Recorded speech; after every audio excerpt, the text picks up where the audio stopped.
আমরা কি মুসলিম না মুশরিক? আমরা মুশরিক, আমরা মুসলিম। আমরা কি মুসলিম? তাহলে মুসলিমের মানে হচ্ছে ইসলামের কানুনকে মেনে নেওয়া।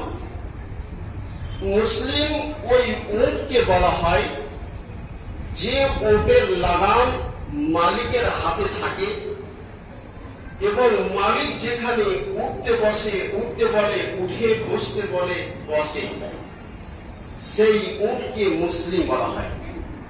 তাহলে আমরা মুসলিম এক বাক্যে আমরা স্বীকার করেছি। আমাদেরকে মরতে হবে না জীবিত থাকবো? বলেন, মরতে হবে না জীবিত থাকবো? মরতে হবে। মরার পরে আমাদের হিসাব হবে না এমনি ছেড়ে দেবে? বলেন, হিসাব হবে। তাহলে আমরা